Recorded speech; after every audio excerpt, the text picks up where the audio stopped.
Assalamualaikum warahmatullahi wabarakatuh. Innal hamdalillah nahmaduhu wa nasta'inuhu wa nastaghfiruh wa na'udzu billahi min shururi anfusina wa min sayyiati a'malina. Man yahdihillahu fala mudhillalah wa man yudlil fala hadiyalah. Asyhadu an la ilaha illallah wahdahu la syarikalah wa ashhadu anna Muhammadan abduhu wa rasuluh. Ya ayyuhalladzina amanu taqullaha haqqa tuqatih wa la tamutunna illa wa antum muslimun. Ya ayyuhan nasu taqu rabbakumul ladzi khalaqakum min nafsin wahidah wa khalaqa minha zawjaha wa batha minhuma rijalan katsiran wa nisaa'a wattaqullaha alladzi tasaaluna bihi wal arham innallaha kana 'alaikum raqiba. Ya ayyuhalladzina amanu taqullaha wa qulu qawlan sadida yuslih lakum a'malakum wa yaghfir lakum dhunubakum wa man yuti'illaha wa rasulahu faqad faza fawzan 'azima. Amma ba'd, fa inna asaqal hadits kitabullah wa khairal hadi hadi Muhammadin sallallahu alaihi wasallam wa syarrul umuri muhdatsatuha wa kullu muhdatsatin bid'ah wa kullu bid'atin dhalalah wa kullu dhalalatin finnar. Ma'asal muslimin, bapak-bapak, ibu-ibu, saudara-saudariku rahmani wa rahmakumullah. Pertama-tama marilah kita senantiasa memanjatkan puji syukur kepada Allah Subhanahu wa taala yang dengan limpah nikmat, hidayah serta pertolongannya kita dipertemukan oleh Allah Subhanahu wa taala dalam majelis yang mulia ini di dalam salah satu taman surga Allah yang ada di dunia ini. Semoga Allah Subhanahu wa taala mengumpulkan kita di taman surganya di akhirat kelak. Kemudian tidak lupa saya mengucapkan banyak terima kasih kepada Takmir Masjid Al-Muttaqin yang memberikan kepada kita kesempatan untuk kita saling watawasau bil haq watawasau bis sabr. Semoga Allah Subhanahu wa taala menjadikan langkah kita ke depan ini sebagai pemberat timbangan amal kebaikan kita di hari kiamat kelak. Yang pertama, kenapa kita membahas tauhid? Karena ini adalah ilmu yang paling mulia. Tauhid merupakan sumber kebahagiaan di dunia wal akhirah. Man amila salihan min dzakarin aw unsa wa huwa mu'minun falanuhyiyannahu hayatan thayyibah. Barang siapa dari laki-laki maupun perempuan yang beramal saleh dan dia beriman bertauhid, maka Allah berikan kehidupan yang berbahagia, yang baik di dunia maupun di akhirat. Dengan tauhid hidup kita akan barokah. Indonesia akan barokah dengan tauhid, sebagaimana Allah mengatakan walau anna ahlal qura amanu wa taqau la fatahna alim barakatim minas samai wal ardi. Seandainya penduduk negeri itu beriman bertauhid dan bertakwa kepada Allah, kami bukakan barokah dari langit dan bumi. Dengan tauhid kita akan diberikan keamanan di dunia maupun di akhirat. Negeri kita akan aman dengan tauhid. Falyabudu rabba hadzal bait alladzi at'amahum min ju'in wa amanahum min khauf. Hendaklah mereka beribadah hanya kepada Rabbnya Ka'bah, yaitu Allah Subhanahu wa taala yang telah memberikan mereka makan dari kelaparan dan memberikan mereka keamanan dari ketakutan. Dengan tauhid semua kita akan bisa masuk surga Allah Subhanahu wa taala. Man mata wa huwa ya'lam annahu la ilaha illallah dakhalal jannah. Barang siapa yang mati dan dia betul-betul paham dan dia betul-betul mengamalkan tauhid la ilaha illallah, maka dia masuk surga Allah Subhanahu wa taala. Man kana akhiru kalami la ilaha dakhalal jannah. Barang siapa yang akhir kehidupannya adalah kalimat tauhid, maka dia masuk surga. Semoga Allah menjadikan akhir ucapan kita di dunia kalimat tauhid la ilaha illallah. Kemudian kenapa kita membahas surat Al-Fatihah? Karena itu adalah surat yang termulia di dalam Al-Quran. Tauhid, ilmu yang paling mulia. Al-Fatihah, surat yang termulia di dalam Al-Quranul Karim. Kemudian ma'asal muslimin rahimani wa rahimakumullah, pada kesempatan kali ini kita akan sedikit menukil dan meringkas dari sebuah buku kecil judulnya Tafsir wa Bayan li a'dham suratin fil Quran. Tafsir atau penjelasan tentang semulia-mulia surat di dalam Al-Quran yang ditulis oleh Fadilatul Syekh Muhammad bin Jamil Zainu rahimahullah ta'ala, salah seorang murid dari Syekh Al-Albani rahimahumullah ta'ala. Ikhwani fillah wa akhwati rahimani wa rahimakumullah, bapak-bapak, ibu-ibu, saudara-saudariku rahimani wa rahimakumullah. Kenapa kita membahas tentang hal ini? Ya, kita juga sedikit menerjemahkan, menukil dari ucapan Syekh Muhammad bin Jamil Zainu dari buku beliau ini. Kata beliau, fa inni uqaddim alil qurra tafsir suratil Fatihah li anna a'dham suratin fil Quran. Kami mengetengahkan tafsir surat Al-Fatihah karena itu semulia-mulia surat di dalam Al-Quran. Wali annal musalli yaqra'uha fi salatihi, karena orang yang salat pasti membaca Al-Fatihah, atau paling tidak dia mendengarkan bacaan Al-Fatihah dari al-imam. Fakana li zaman alaihi an yafham maknaha, maka wajib bagi orang yang salat memahami makna yang terkandung di dalam surat Al-Fatihah liyakhsha'a fi salatihi, agar bisa khusyuk ketika salat. Wa yadkhul fi qaulillahi ta'ala, dan agar dia masuk ke dalam kategori firman Allah, qad aflahal mu'minun alladzina hum fi salatihim khashi'un. Sungguh beruntung orang-orang yang salat, orang-orang beriman, yaitu yang khusyuk dalam salatnya. Ini salah satu motivasi kita membahas tema ini, agar kita bisa khusyuk dalam salat kita dan mendapatkan keutamaan firman Allah tadi, qad aflaha al-mu'minun alladzina hum fi salatihim khashi'un. Kemudian juga kata beliau, wa hadhihi suratu jama'at anwa'at tauhid, karena surat Al-Fatihah ini mengumpulkan macam-macam tauhid. Pembagian-pembagian tauhid ada dalam surat Al-Fatihah. Wala siyama tauhidal ibadah alladzi khalaqallahul alam li ajlihi, terutama tauhid al-ibadah. Ya, ini muqaddimah tema kita ini. Kemudian ma'asal muslimin rahimani wa rahimakumullah, kemudian pembahasan yang pertama, atau kalau bisa dikatakan bab yang pertama, yaitu tentang apa makna tauhid. Apa makna at-tauhid? Para ulama ada yang mendefinisikan tauhid dengan makna yang umum. Tauhid adalah ifradullah bi khasaisihi, mengesahkan Allah dalam hal-hal yang merupakan kekhususan Allah. Ini makna tauhid secara umum, mengesahkan Allah dalam hal-hal yang merupakan kekhususan Allah. Apa saja kekhususan Allah, nanti pembahasan pada pembagian tauhid. Ada pula para ulama yang mendefinisikan tauhid secara khusus, yaitu ifradullahi bil ibadah, mengesahkan Allah dalam ibadah. Tadi disebut dengan tauhidul ibadah, mengesahkan Allah dalam al-ibadah. Ma'asal muslimin ikhwani fillah wa akhwati rahimani wa rahimakumullah, ini sama dengan ketika para ulama mendefinisikan Islam, Ada yang mendefinisikan Islam secara umum, ada yang mendefinisikan Islam secara khusus. Apa makna Islam secara umum? Yaitu al-istislam lillahi bitauhid wal inqiyadu lahu bitta'ah wal bara'atu minasyirki wa ahlihi. Islam maknanya yang umum adalah menyerahkan diri kepada Allah dengan mentauhidkannya, tunduk patuh kepada perintahnya, serta berlepas diri dari kesyirikan dan orang-orang yang berbuat syirik. Ini Islam secara umum. Makanya kata para ulama, semua para nabi, para rasul itu membawa agama Islam. Semua nabi membawa agama Islam.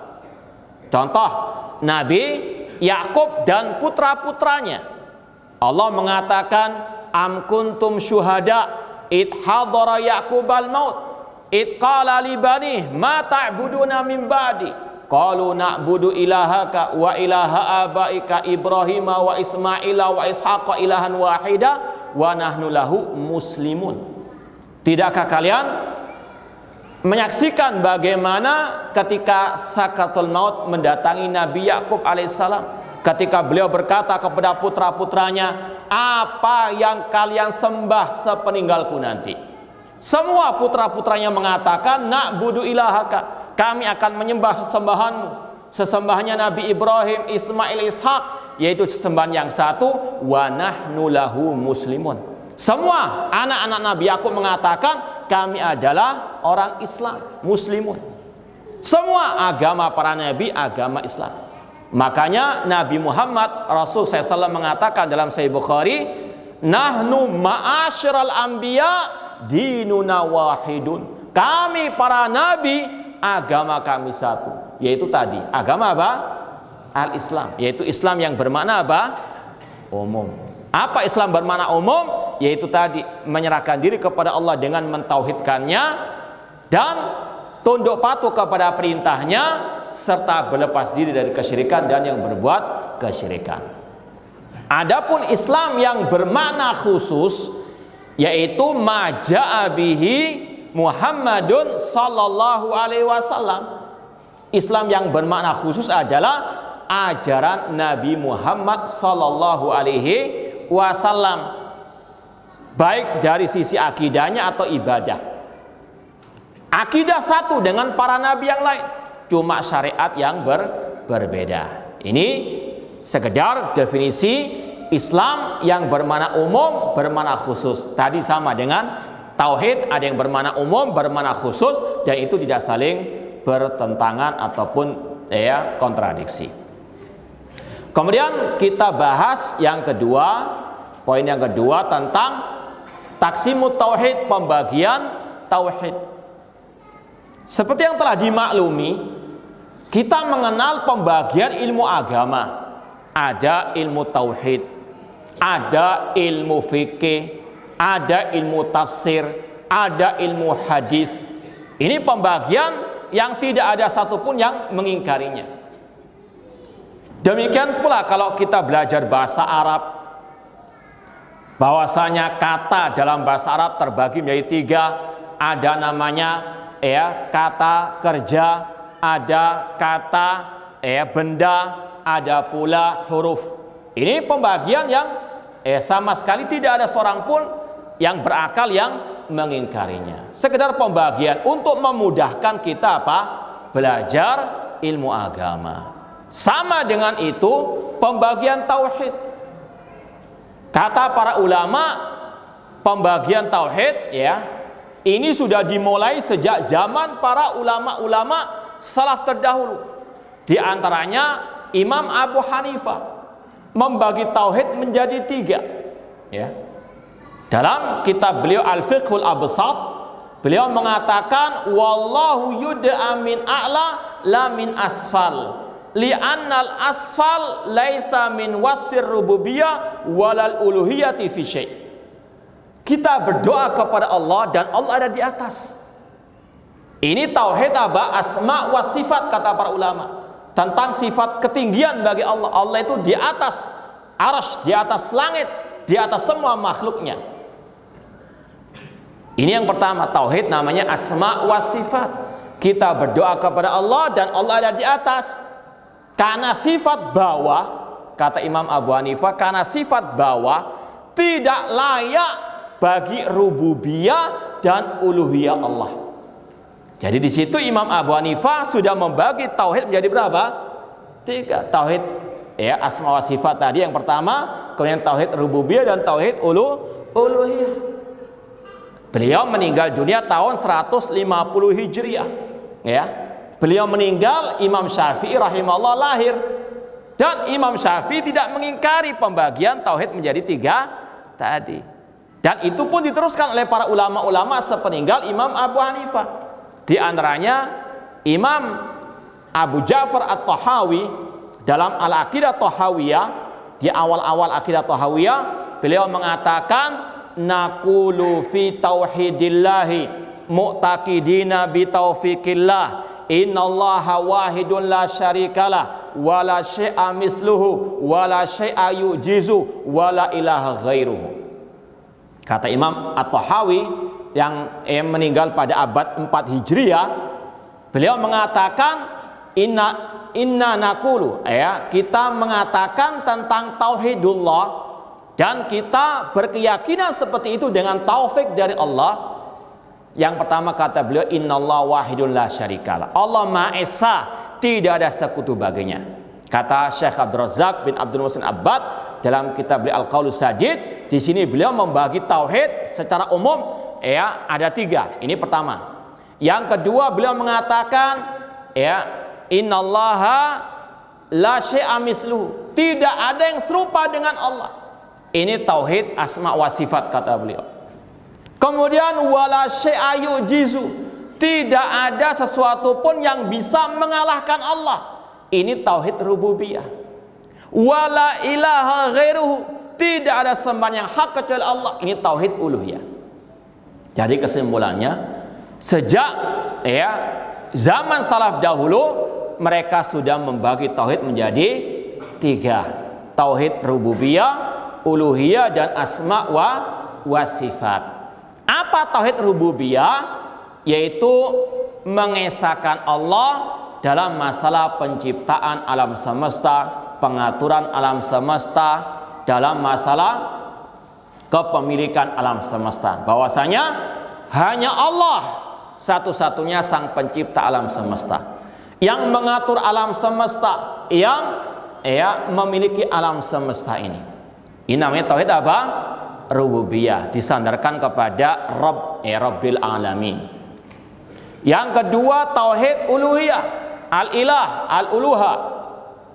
Bahwasanya hanya Allah yang berhak disembah.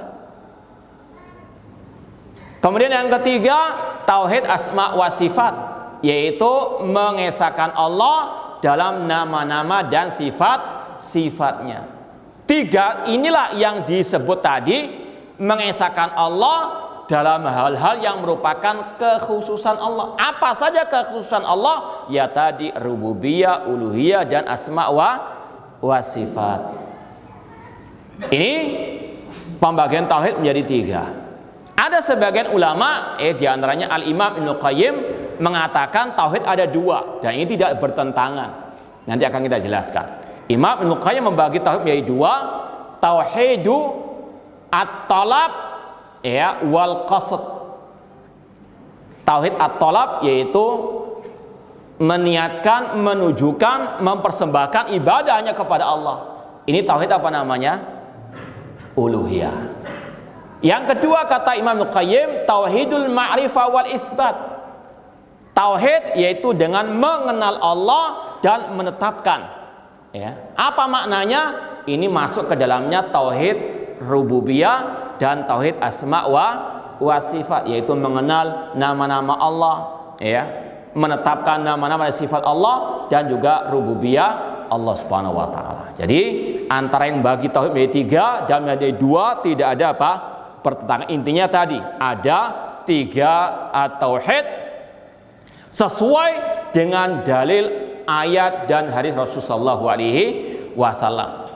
Makanya kata Syekh Muhammad Amin Asy-Shinqiti dalam tafsir Adwaul Bayan, beliau mengatakan wa qad dalla istiqra'ul Qur'anil Karim ala anna tauhid yang qasim ila salasa. Sesuai dengan penelitian di dalam Al-Qur'anul Karim disimpulkan ada 3 bentuk at-tauhid, rububiyah, uluhiyah, dan asma wa sifat. Itu adalah pembagian yang sesuai dengan dalil ayat dan hadis, dan juga dipahami, disetujui oleh para ulama-ulama Ahlussunnah sejak zaman salaf dahulu, di antaranya Imam Abu Hanifah rahimallahu taala. Sekarang kita masuk kepada tafsir Al-Fatihahnya. Tauhid di dalam surat Al-Fatihah. Di sini kita di samping belajar tauhid ya, namun juga di sini juga kita belajar sedikit tafsir surat Al-Fatihah. Kata para ulama, di antaranya juga kata Syekh Muhammad bin Jamil Zainu, nama Al-Fatihah itu banyak sebetulnya. Ya. Nama lainnya adalah Ummul Quran. Kenapa dinamakan Ummul Quran, induk Al-Quran? Karena intinya Al-Quran ada pada surat Al-Fatihah. Kemudian yang kedua dinamakan Ummul Kitab, ya. Induknya apa?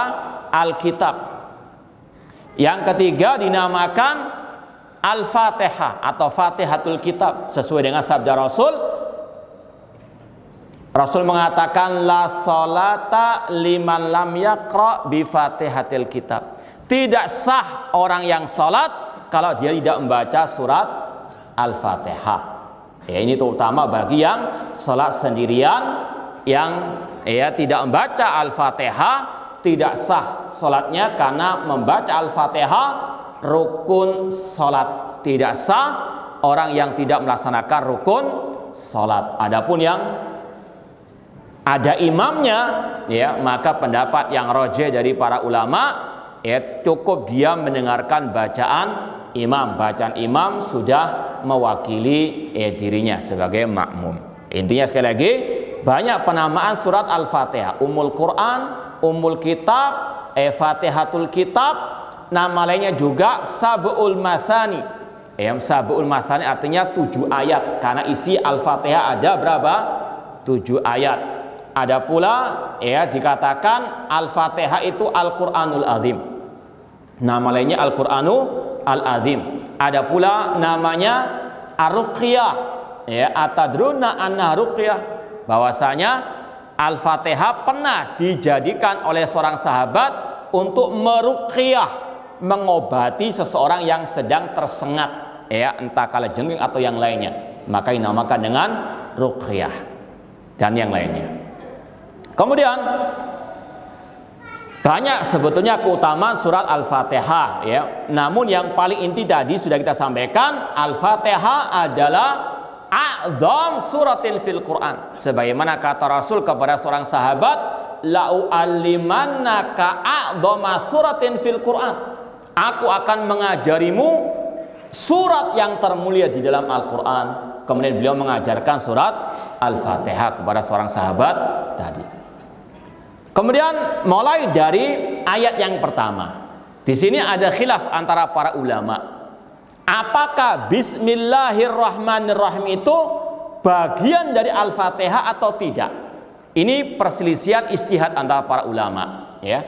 Ada yang mengatakan Bismillahirrahmanirrahim bagian dari Al-Fatihah. Ayat pertama dari Al-Fatihah. Ada pula yang mengatakan itu sama dengan ayat-ayat yang lain sebagai pembuka, atau itu sebagai pembuka bagi surat-surat Al-Quran. Al-Baqarah dibuka dengan Bismillahirrahmanirrahim, itu bukan bagian dari Al-Baqarah, cuma itu sebagai pembuka saja. Kalau orang itu mau membaca Al-Quran, membaca apa? Bismillahirrahmanirrahim dulu kalau di awal surat Al-Quran. Kalau pengarang kitab ini Syekh Muhammad bin Jamil Zainu lebih condong kepada pendapat yang mengatakan Bismillahirrahmanirrahim bagian dari Al-Fatihah. Beliau membawakan dalil. Kalau Syekh Muhammad bin Shalih Al-Utsaimin misalnya dalam tafsir Juz Amma, beliau mengatakan Basmalah Bismillahirrahmanirrahim bukan bagian dari surat Al-Fatihah, namun dia sebagai pembuka. Mereka juga punya dalilnya. Di antara dalil yang mengatakan Basmalah Bismillahirrahmanirrahim bukan Al-Fatihah, bukan bagian dari Al-Fatihah, yaitu sabda Rasul. Allah berfirman, qasamtus salata baini wa bain abri nisfain. Aku membagi surat Al-Fatihah menjadi 2 bagian antara diriku dengan hambaku.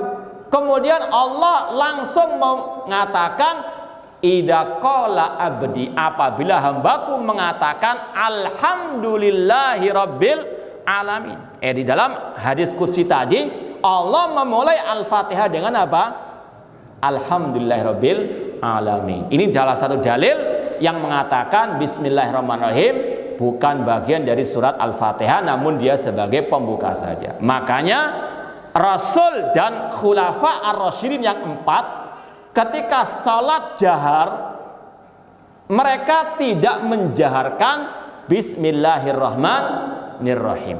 Ya, namun ini sekali lagi hanya khilaf istihadi yang bisa harus kita lapang dada. Ini karena masalah permasalahan khilaf yang memang satu dengan yang lainnya punya dalil yang sama-sama kuat.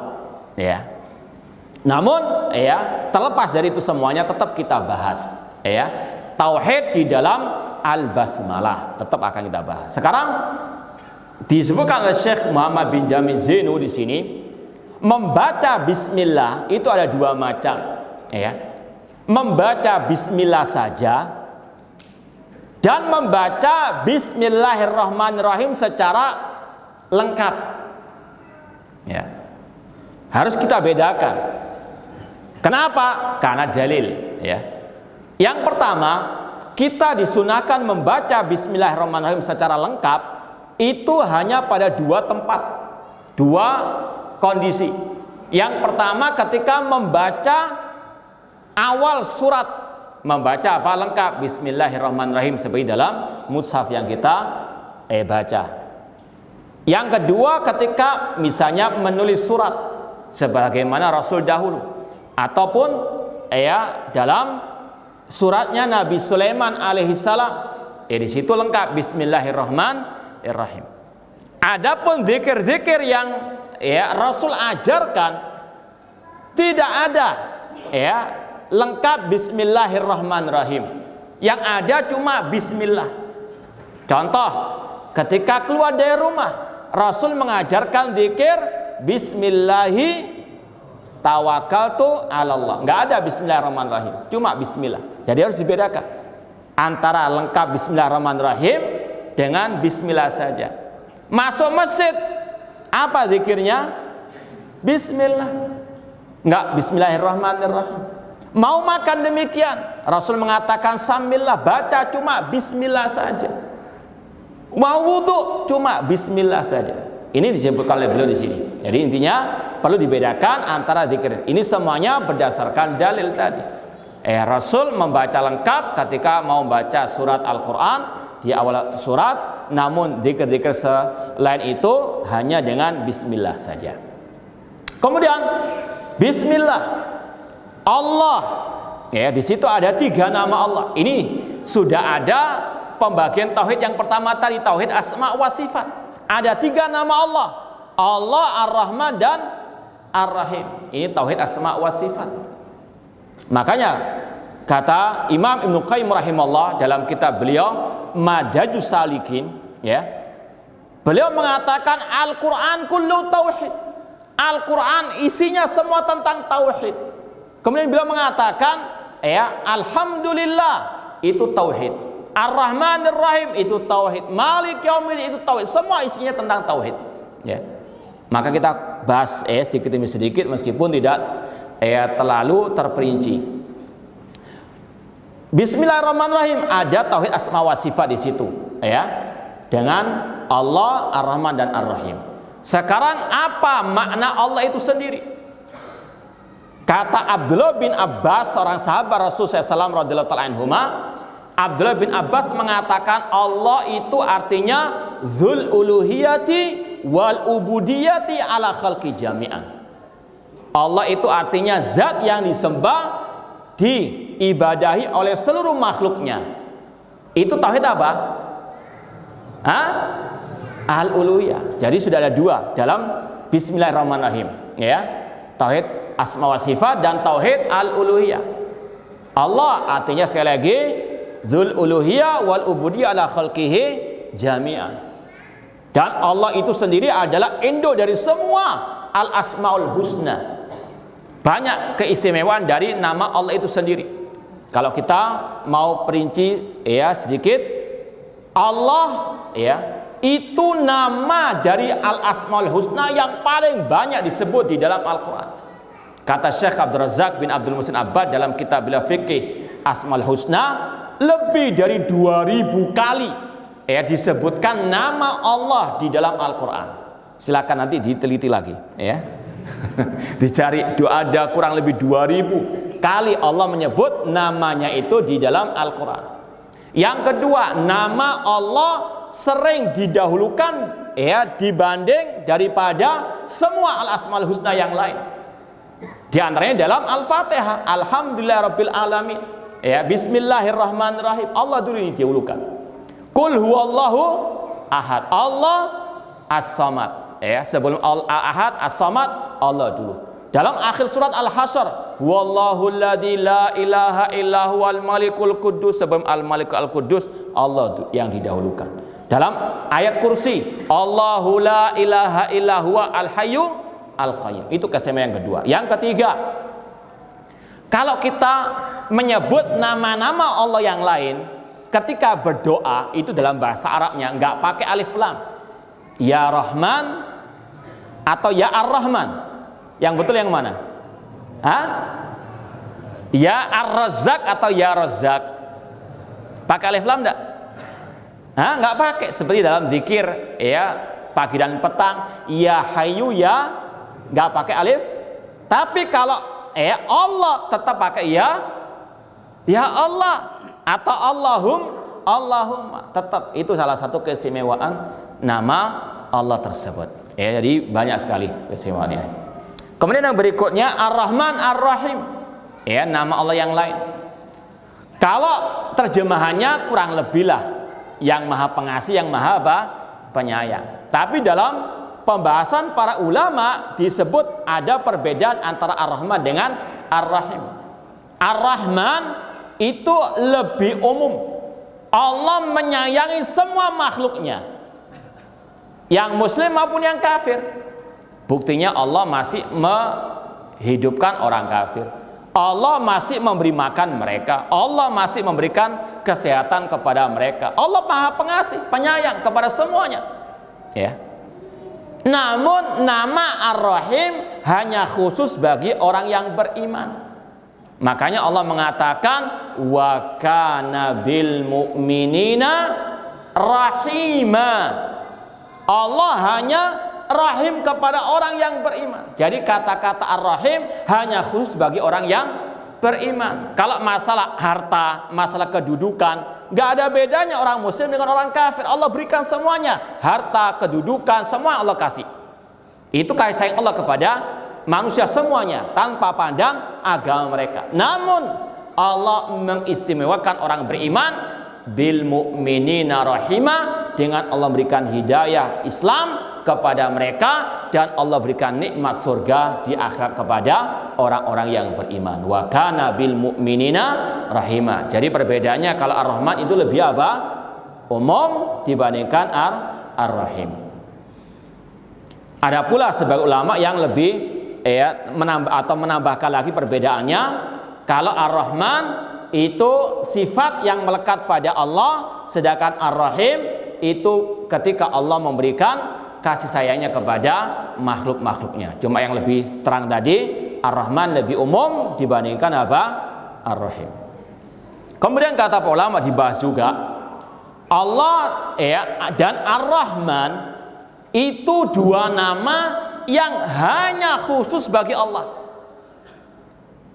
Nggak boleh ada orang dinamakan apa? Allah atau Ar-Rahman. Ya. Ulama membahas ada nama-nama Allah yang hanya khusus bagi Allah, nggak boleh untuk yang lain.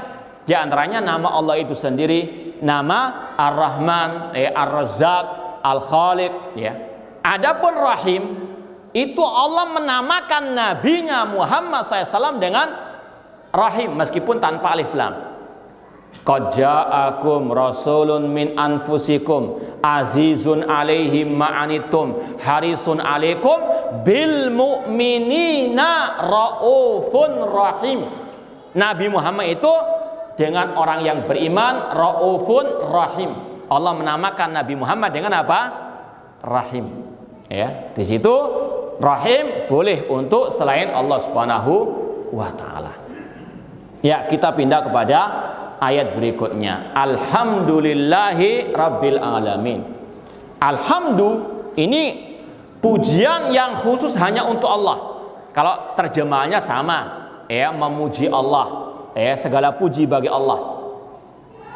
Namun kalau dalam bahasa Arab itu alhamdu, itu hanya untuk Allah, nggak boleh mengatakan alhamdu li fulan, pujian itu atau segala puji bagi fulan nggak boleh. Ini hanya untuk Allah. Makanya dalam zikir-zikir misalnya ketika talbiyah, labbaik Allahumma labbaik la syarika lak labbaik innal hamda wa ni'mata laka wal mulka la syarika lak. Innal hamda, segala puji hanya untuk Allah. Karena apa? Semua takdir Allah itu baik. Banyak nikmat yang Allah berikan kepada kita, maka kita memuji Allah. Di situ juga ada tauhid apa? Al-uluhiyah. Alhamdulillah. Tauhid uluhiyah, al-uluhiyah. Segala puji bagi Allah. Karena ketika kita memuji Allah, kita yakin hanya Allah satu-satunya yang berhak untuk disembah, yang diibadahi, tidak ada sekutu baginya. Innal hamda laka wal mulk la syarika, innal hamda wa ni'mata laka wal mulka la syarikalah. Dan banyak sekali zikir-zikir yang Rasul ajarkan yang di situ ada unsur mengucapkan alhamdulillah. Selesai makan kita membaca apa? Alhamdulillah. Kita memakai baju membaca apa zikirnya? Alhamdulillahilladzi kasani hada thawba. Kalau pakai baju baru, antum kan lebaran pakai baju baru semua ini apa zikirnya? Ada zikirnya secara khusus. Jadi baju yang sudah lama kita pakai, zikirnya alhamdulillahilladzi kasani hada thawba. Ketika pakai baju baru, zikirnya beda lagi yang Rasul ajarkan. Apa zikirnya? Nggak pakai baju baru kemarin? Masya Allah, tawadhu, lebaran nggak pakai baju baru. Ini seperti salafus saleh dulu gitu, Kata salaf, as-salaf pernah mengatakan, laisal id liman labisal jadid, walakinnal id liman yakhaf yaumal wa'id. Kata salaf dahulu, hari raya bukan untuk yang berbaju baru, namun hari raya untuk yang takut hari kiamat. Ini seperti antum, Masya Allah. Sampai ngehafal doa zikir baju baru. Allahumma lakal hamdu anta kasautanihi as'aluka min khairihi wa khairi ma suni'alah wa a'udzubika min syarrihi wa syarri ma suni'alah. Nanti beli baju baru, amalkan doa ini, zikir. Taib, ala kullin, di dalam ucapan alhamdulillah ada tauhid al-uluhiyah, memuji hanya untuk Allah. Karena apa? Allah satu-satunya yang berhak untuk disembah. Kemudian Rabbil alamin, Rabb rububiyah. Allah Rabb segala alam semesta. Rabb itu kata para ulama maknanya al-khaliq yang mencipta, al-malik yang menguasai, dan al-mudabbir yang mengatur. Jadi Allah Rabbil alamin, Allah yang menciptakan alam semesta, Allah yang mengatur alam semesta, Allah yang menguasai alam semesta. Ini namanya tauhid rububiyah. Tauhid ini bukan pembeda antara orang muslim dengan orang musyrik zaman jahiliyah. Orang zaman jahiliyah dulu, orang musyrikin, mereka juga meyakini Allah sebagai satu-satunya sang pencipta alam semesta, yang mengatur, yang menciptakan alam semesta. Allah menceritakan tentang akidah orang musyrikin jahiliyah. Wala in sa'altahum man khalaqas samawati wal arda la yaquluna Allah. Jika engkau Nabi Muhammad bertanya kepada orang musyrikin jahiliyah, siapa yang menciptakan langit dan bumi, serentak mereka menjawab Allah.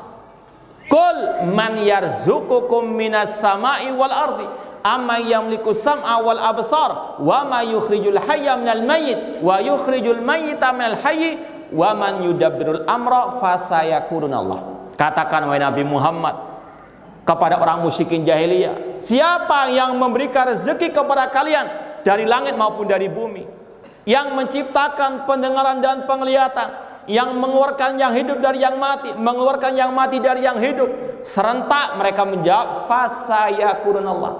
Ini akidahnya orang musyrikin jahiliyah. Mereka mengikrarkan tauhid rububiyah. Mengapa kok mereka masih dikatakan musyrik padahal mereka meyakini tauhid rububiyah? Karena mereka jawabannya tidak mentauhidkan Allah dalam al-uluhiyah, yaitu tadi tidak mengesahkan Allah dalam ibadah. Mereka terkadang beribadah kepada Allah, terkadang beribadah kepada selain Allah. Ya, fa idza raqibu fil fulki da'awallaha mukhlishina lahuddin. Apabila mereka berlayar di lautan, mereka ketika ditimpa musibah di lautan, mereka da'awallah, berdoa kepada dengan ikhlas.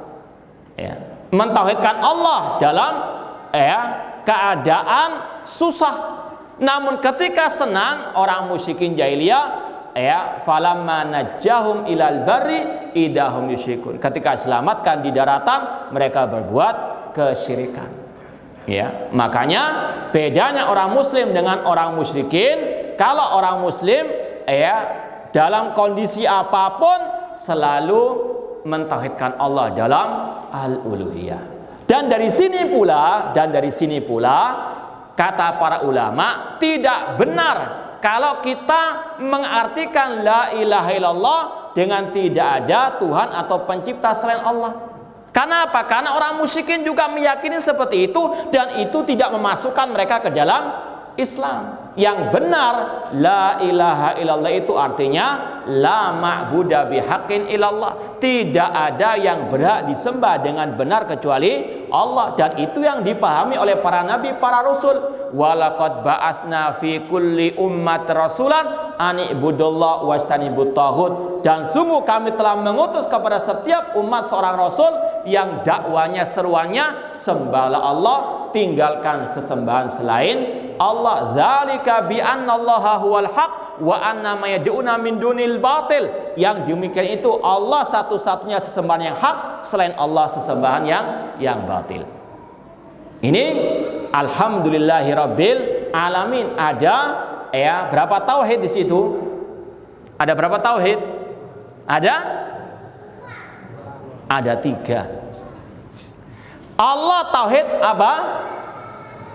Uluhiyah, dan tauhid asma wa sifat juga. Kan sudah ada 2. Rabbil alamin tauhid apa? Rububiyah, dan tauhid asma wa sifat juga, Ar-Rabb. Jadi sekali lagi, dalam alhamdulillah rabbil alamin sudah ada 3 apa? At-tauhid. Sudah ada belum? Belum ya. Kita pindah kepada ayat yang berikutnya. Ar-Rahmanir Rahim. Ini sudah kita bahas 2 nama Allah. Tauhid apa? Asma wa sifat. Kemudian Malik Yaumiddin. Malik nama Allah. Di situ ada kata ulama, ada 2 bacaan. Malik ada matnya Malik. Ada pula yang tanpa mat Malik, namun artinya sama, yaitu yang menguasai Yaumiddin, hari din. Ad-din di situ artinya yaumul hisab, hari kebangkitan, hari kiamat. Allah yang menguasai hari kiamat, hari akhir. Di sini ada pertanyaan kata para ulama, bukankah Allah itu yang menguasai dunia dan akhirat? Betul enggak? Betul? Allah yang menguasai dunia akhirat? Atau ada selain Allah? Na'udzubillah min dzalik, kalah dengan orang musyrikin jahiliyah kan. Namun kenapa di situ Allah hanya menyebutkan Malik Yaumiddin, yang menguasai hari ad-din? Insyaallah kita lanjutkan selesai salat Isya insyaallah taala. Wallahu ta'ala. Wassalamualaikum warahmatullahi wabarakatuh. Assalamualaikum warahmatullahi wabarakatuh. Alhamdulillah wassalatu wassalamu ala Rasulillah wa ala alihi wa ashabihi wa man walaha ma ba'd. Insyaallah kita akan lanjutkan lagi sampai jam 7:30. Jadi kurang lebih ada setengah jam, 15 menit lanjutan materi, 15 menit insyaallah soal jawab. Mohon bagi yang tanya untuk menulis soal di kertas biar menghemat waktu. Ya, tadi sampai kepada Malik Yaumiddin, Allah rajanya yang menguasai hari kiamat. Ad-din artinya hari pembalasan. Di situ Allah mengkhususkan dia sebagai Malik Yaumiddin, padahal dia adalah Malik Yaumid dunya wal akhirah, yang menguasai, yang memiliki, yang mengatur dunia akhirat. Ya, tadi pertanyaannya apa hikmah atau apa ya rahasia Allah mengkhususkan dia Maliki Yaumiddin, padahal dia Maliki Yaumid dunya wal akhirah. Ada yang bisa menjawab? Nah, ya Pak. Dunia bisa dilanggar oleh raja-raja itu. Bisa dilanggar. Ada redaksi yang lebih. Kalau di akhirat mutlak apa yang? Iya. Redaksi yang lebih tepat, ya Masya Allah, ya, yang lain tawadhu ya tanya. Kata para ulama, Allah Malik Yaumid dunya wal akhirah. Cuma di dalam surat Al-Fatihah Allah mengkhususkan dirinya Malik Yaumil Ad-din, Malik Yaumil Qiyamah. Itu ya di antara hikmahnya atau di antara makna yang tersirat kata para ulama, karena di dunia banyak orang-orang yang mengingkari kekuasaan Allah.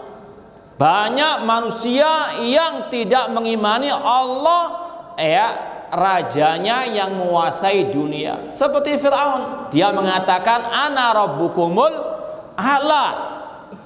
Ya, namun ketika di akhirat semuanya mengakui hanya Allah yang menguasai hari kiamat. Contohnya dalam surat yang kita baca tadi, surat Al-Infitar, ya, summa ma adraka ma yaumuddin. Tahukah kalian apa itu hari ad-din? Yauma la tamliku nafsun li nafsin syai'a wal amru yauma idzin lillah. Hari yang tidak ada satu jiwa pun menguasai hari tersebut, dan semua perkara itu milik Allah Subhanahu wa taala. Allah pada hari kiamat akan bertanya kepada semua manusia, limanil mulkul yaum, milik siapa hari ini? Gak ada satupun yang mengingkari. Semuanya menjawab, lillahil wahidil qahar, hanya milik Allah yang maha perkasa lagi maha esa. Ya, itu ya makna yang tersirat dari dikhususkannya Malik Yaumiddin.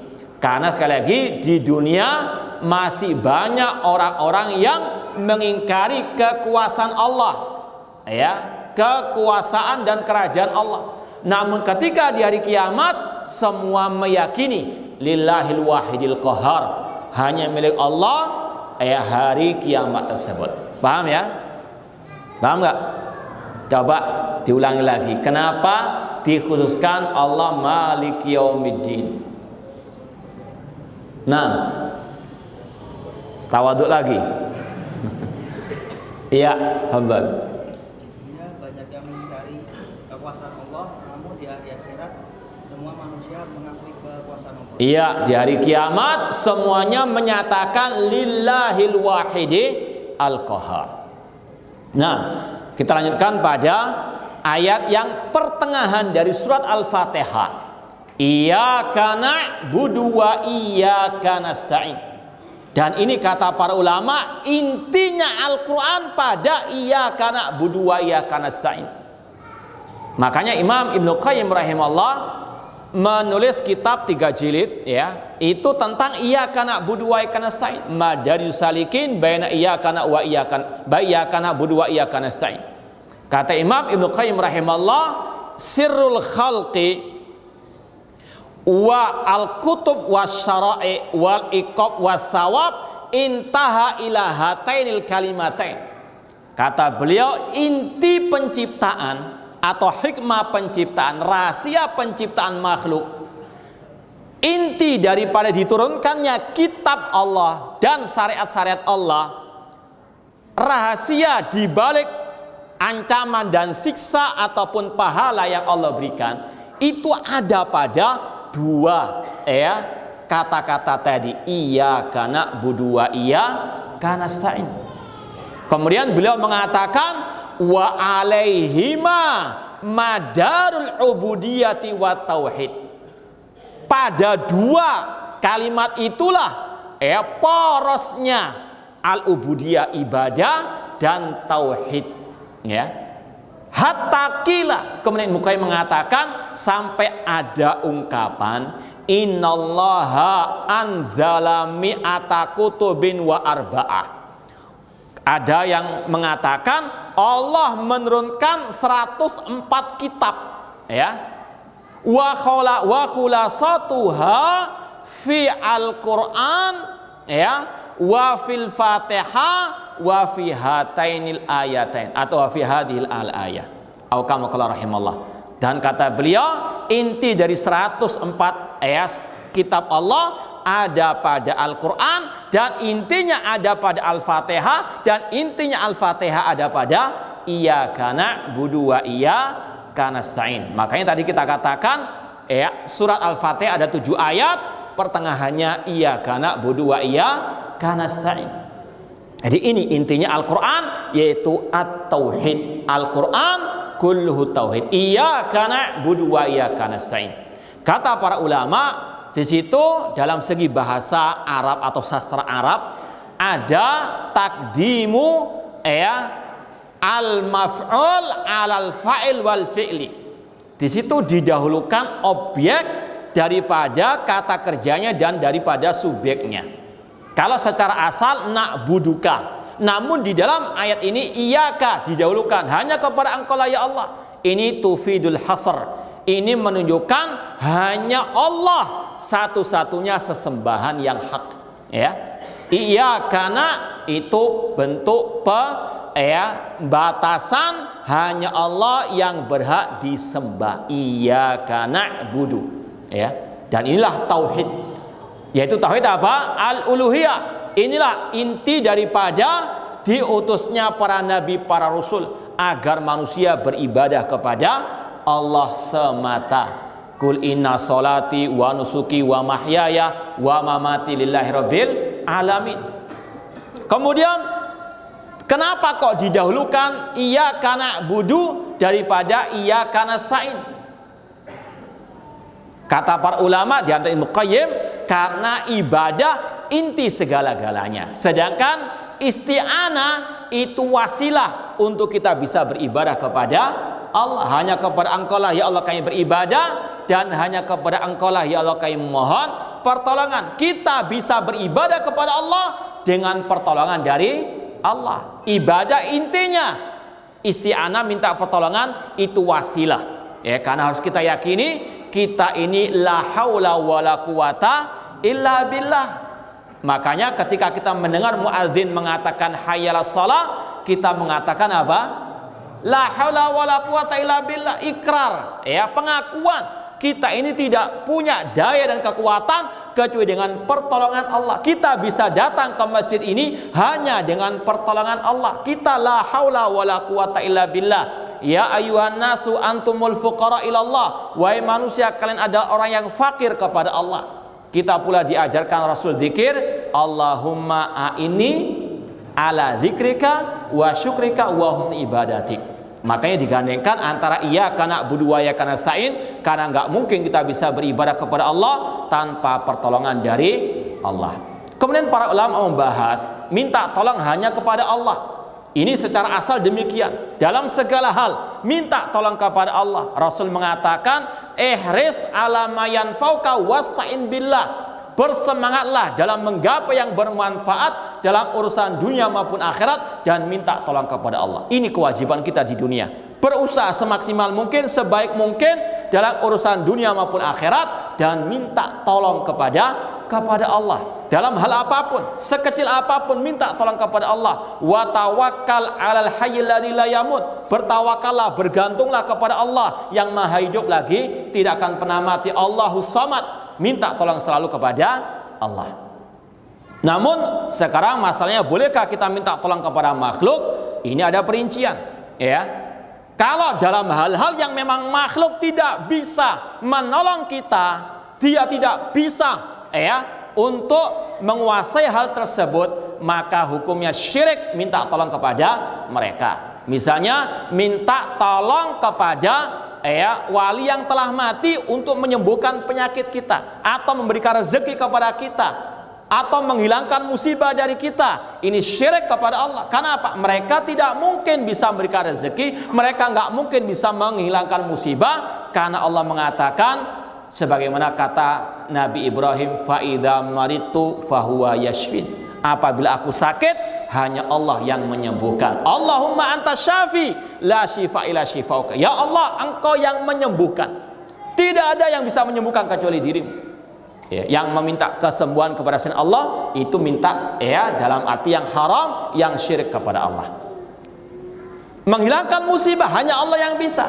Allah mengatakan wa iyyam saskallahu bidurrin fala kashifa illa huwa. Apabila Allah menimpakan musibah, tidak ada yang bisa mengentasnya kecuali Allah. Orang musyrikin saja, tadi sudah kita bacakan ayatnya surat Al-Ankabut, ketika ditimpa musibah minta tolong kepada Allah.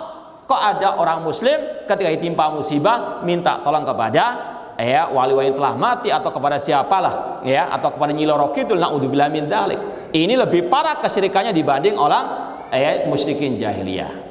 Ini minta tolong dalam hal-hal yang memang makhluk nggak mungkin bisa memberikannya. Ini syirik kepada Allah. Namun ada pula minta tolong yang dibolehkan, mubah. Panitia kajian minta tolong untuk misalnya parkirnya dibetulkan yang baik, ataupun mengangkat meja. Allah mengatakan wa ta'awanu 'alal birri wa taqwa. Jadi jangan salah paham. Enggak boleh minta tolong, dimintai tolong enggak boleh minta tolong hanya kepada Allah.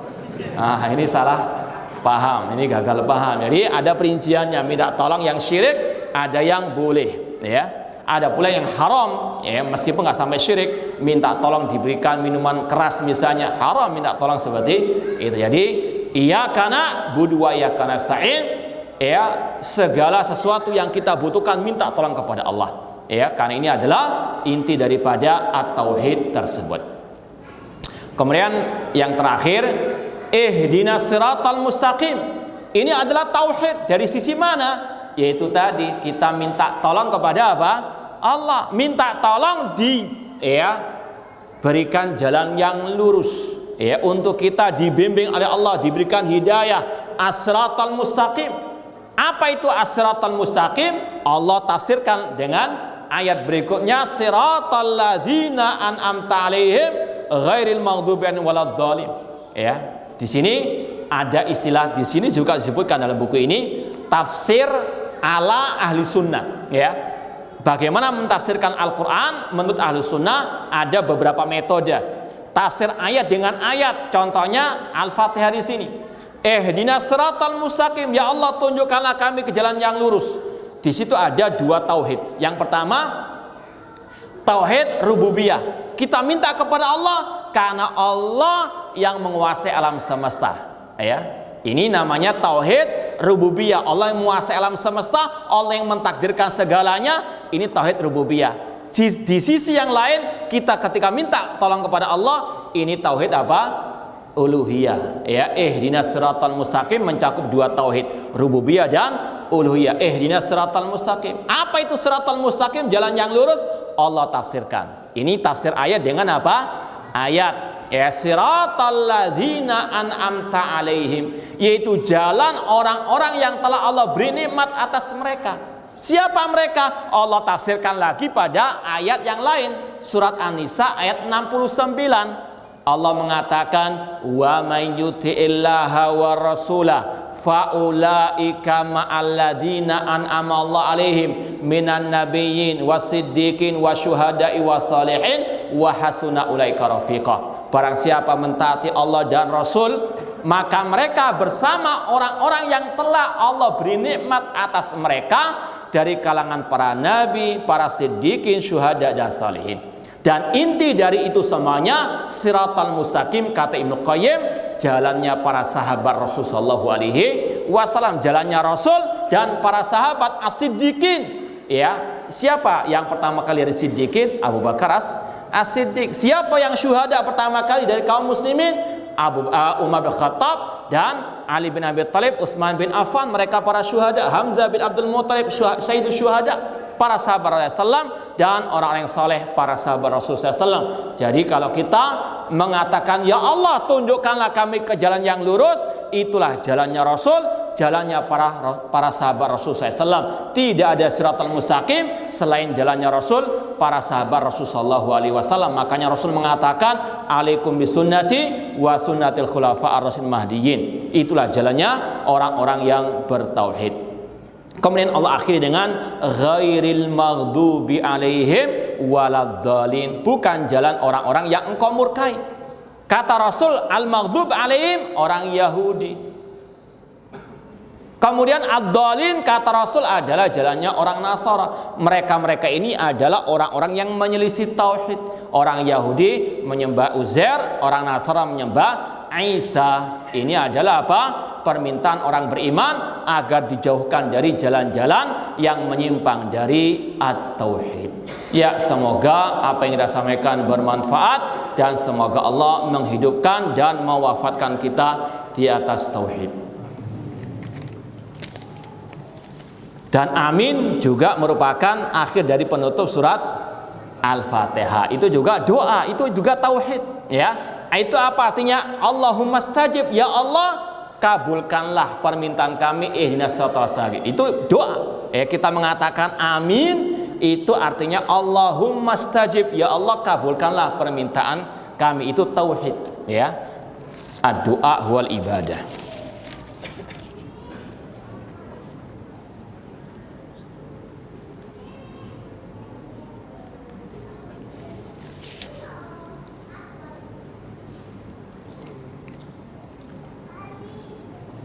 Apakah setiap muslim wajib bermanhaj salaf?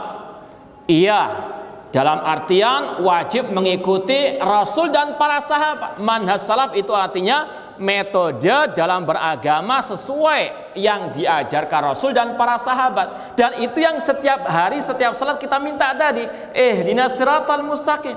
Ya, namun ada orang yang aneh. Minta tiap hari, ya Allah tunjukkanlah ke jalan yang lurus. Ketika tunjukkan amal salaf, dia apa? Malah lari, aneh, ya. Dikasih malah apa? Nolak, padahal tiap hari ihdinas siratal mustaqim. Maka harus dipahami as-siratul mustaqim, jalan yang lurus, kata Ibnu Qayyim, jalannya para sahabat ar-rasul, dan mereka adalah para salafu as-saleh, para pendahulu kita yang saleh. Dan wajib mengikuti manhaj mereka karena Allah dan Rasul yang memerintahkan kita untuk berpegang teguh dengan manhaj mereka.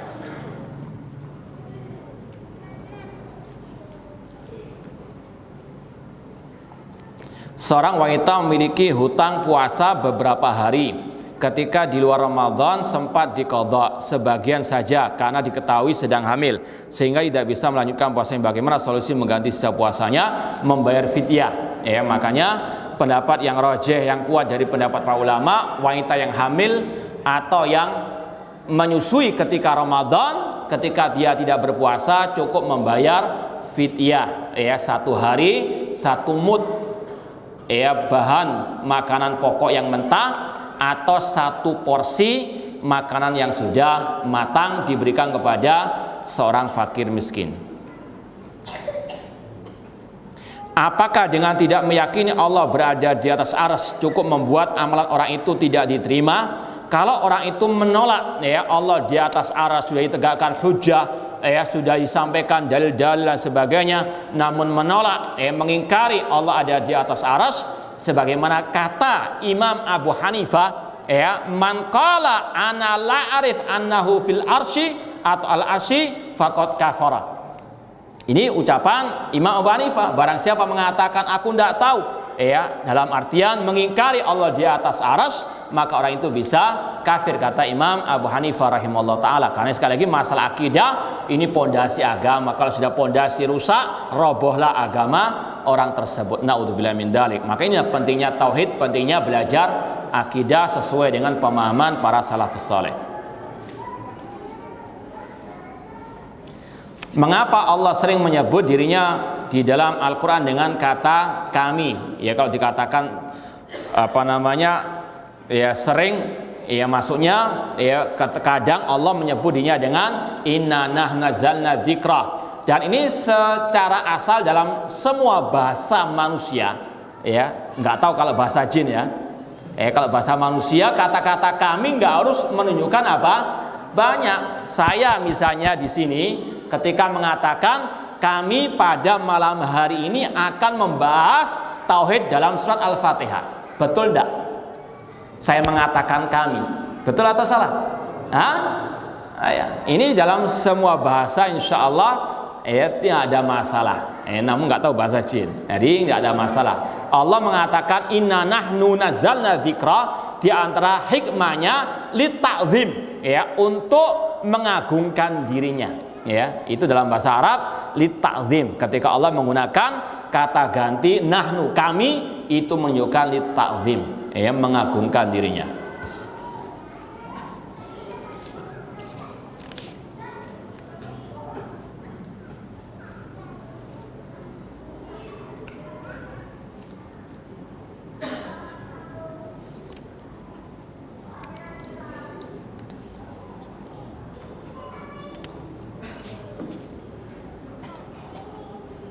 Ini ada pertanyaan, saya mantan model yang baru, atau model apa ini? Saya mantan model yang baru belajar sunnah. Saya ikut kajian rutinnya Ustadz baru 3 kali. Saya merasa benar-benar butuh untuk menikah. Ya. Kebetulan saya ada tahu seorang akhwat yang manhajnya salaf dan insya Allah baik. Pertanyaan saya, sebaiknya saya coba untuk melamar atau memperbaiki dulu untuk memanaskan diri. Ya, yang pertama, sebelum Anda melamar atau melangkah kepada jenjang pernikahan, maka ku anfusakum dahulu, ya, perbaiki diri Anda dulu. Ya, lebih baik Anda betul-betul mantapkan akidah dulu, manhaj yang benar dahulu, ya, agar Anda nantinya jadi pemimpin rumah tangga yang betul-betul di atas kebenaran, di atas akidah dan manhaj yang benar, agar Anda juga bisa menyelamatkan keluarga Anda. Ya, sabar dulu, insya Allah jodoh nggak akan lari kemana, ya, insya Allah taala. Dan semoga Allah, ya, mempercepat yang masih jomblo untuk segera menikah. Ya.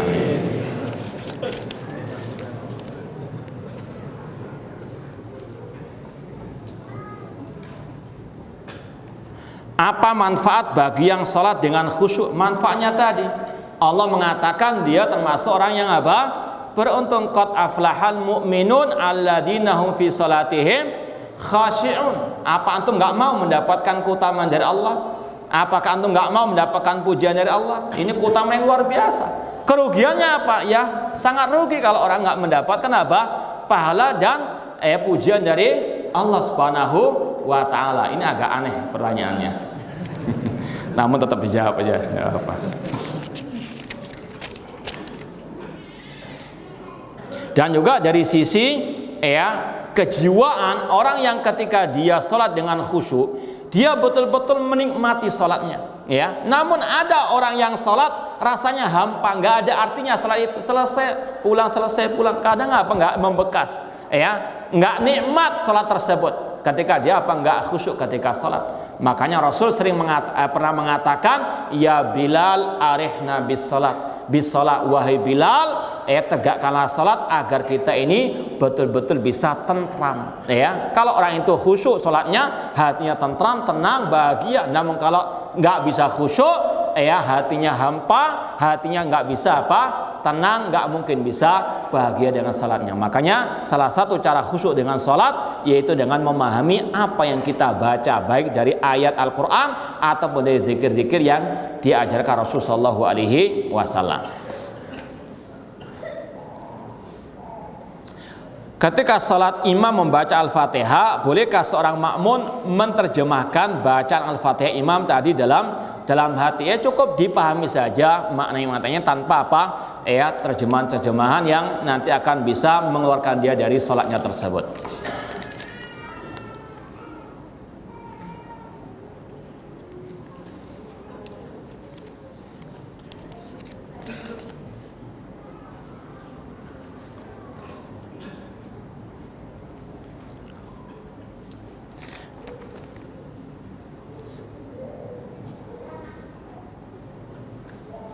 Setiap kali ketika berdoa saya terbiasa mengakhiri dengan baca Al-Fatihah. Apa ini ada dalilnya? Tidak ada dalilnya, ya. Rasul SAW tidak pernah mencontohkan hal tersebut. Siapakah manusia yang melampaui batas? Banyak orang yang kafir, musyrik, orang yang berbuat kebid'ahan, berbuat maksiat, mereka melampaui batasan Allah. Allah mengatakan, "Wa may ya'sillaha wa rasulahu wa yata'adda hududahu yudkhilhu nara." Barang siapa bermaksiat kepada Allah dan Rasulnya dan dia melampaui batasan Allah, maka Allah masukkannya ke dalam neraka. Ini termasuk yang berbuat syirik, kufur ataupun kebid'ahan atau kemaksiatan. Apakah manusia yang melampaui batas terancam diusir dari telaga Rasulullah SAW? Ya, terutama yang murtad dan yang berbuat kebid'ahan. Sebagaimana kata para ulama ketika membahas masalah orang-orang yang diusir dari telaga Rasul. Rasul mengatakan likulli nabiyyin haud, setiap nabi punya telaga. Namun telaganya Rasul di padang mahsyar yang paling istilahnya besar, yang paling wah.